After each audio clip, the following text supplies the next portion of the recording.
continuous progress and prosperity. Indian yoga system is based on this Dhanvantari practice and Dhanvantari grace. Grace of Dhanvantari brings you peace. Grace of Dhanvantari brings you grace. So when you come here, it is not merely just learning the yoga and going, you turn to spirituality. The life and the death, these are the two factors that every body has to undergo. Death is certain, life is uncertain. In this situation, you must have an extraordinary courage to stand and withstand, the confidence to face, and understanding of the life, and much more than that, you must have some type of spirituality. All these four things comes from the philosophy of life, and the philosophy of life is the foundation for the Vasudeva Kriya.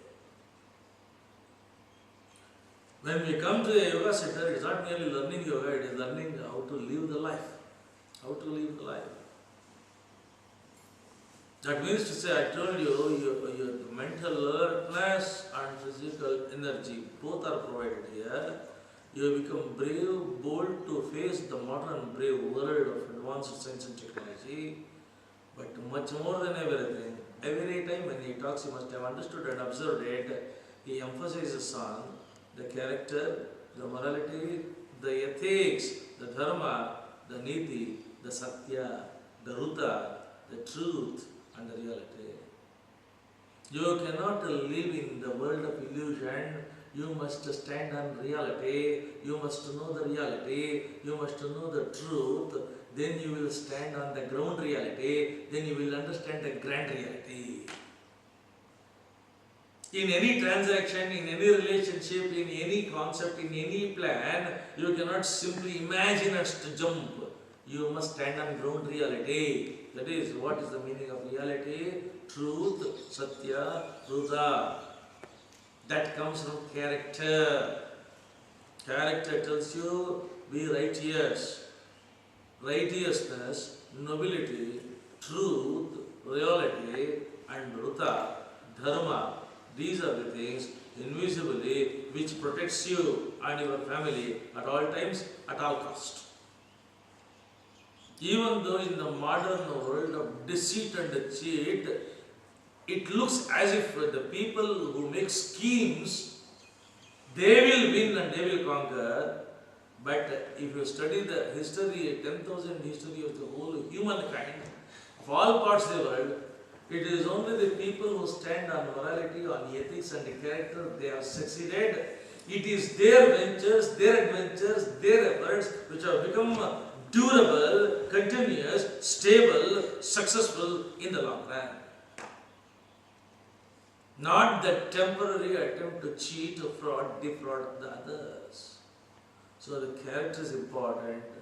That is why, even though it is just 1 week, 2 hours yoga class, indirectly the element of that philosophy, the element of spirituality, the element of character, which invisibly, indirectly, slowly, naturally, gradually is inducted, and that gives you a type of extraordinary strength from within.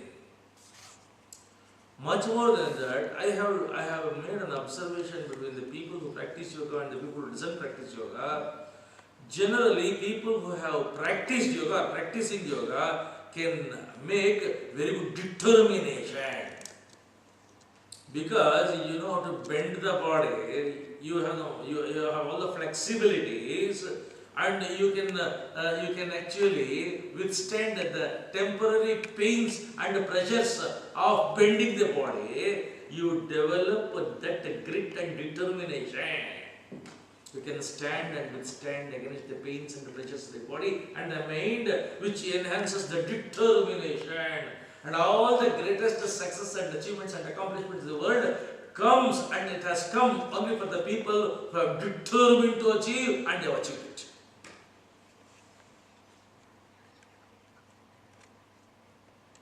In Atlanta, just 2 years back, I was in Atlanta. I met a person. My friend Mr. Vasuki Anandarao took me to Atlanta Stadium. And a few years back there was Olympics in Atlanta. And he wanted to show me the Olympic stadium. When we were just going around inside the stadium, one athlete was practicing the high jump. Then Vasuki immediately took me there, introduced the gentleman, said he was the person who won the gold medal for high jump in Atlanta Olympics. Then immediately I requested Vasuki, please take a photograph. The Olympic gold medal person, I want to have a photograph. We had the photo session. I just asked him, achieving a gold medal in the Olympic is a world-class accomplishment. How could you do that? How did you do that? He said, in the earlier two Olympics also I participated, and with all energy, with all efforts, I tried, but I failed. But in Atlanta Olympics, something changed my attitude and outlook.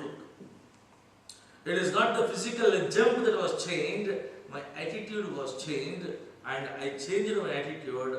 That was the trigger and the factor which made the difference between the earlier failure and success here.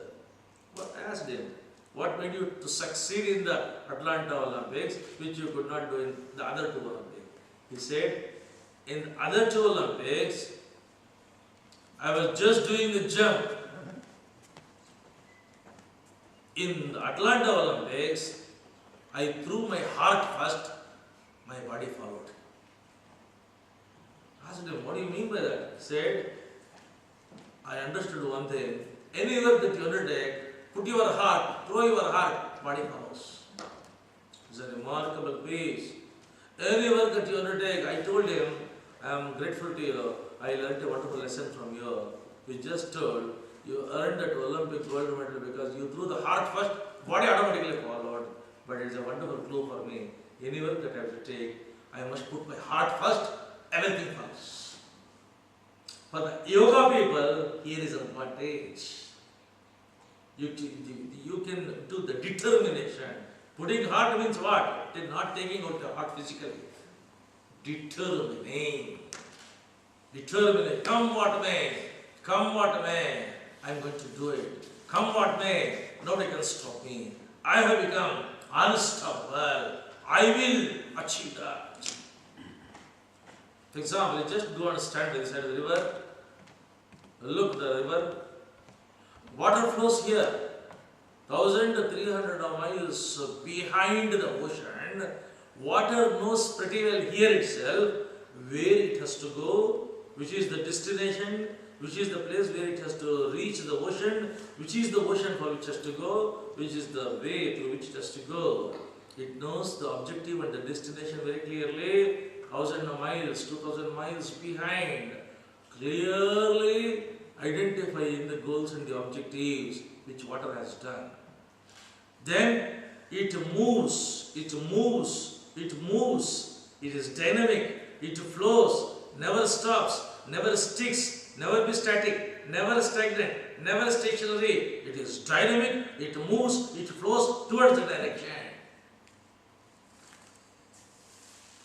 And the people who master the yoga have the advantage here. You can identify the objectives, clear-cut objectives, achievable objectives, practical objectives. Then all your attention, I told one thing, through your heart, body moves automatically. Now, once you know the objective, because of the yoga, the control over the body, control over the mind, control over the intellect, control over the spirit, now you can actually turn your body, turn your mind, avoid the tensions of the body, increase the attention of the mind, look very clearly, clarity of the objectives, then clarity of the concepts, clarity of the thoughts, clarity of expression, moving, being dynamic, being flowing. Look at the water. The yoga students will be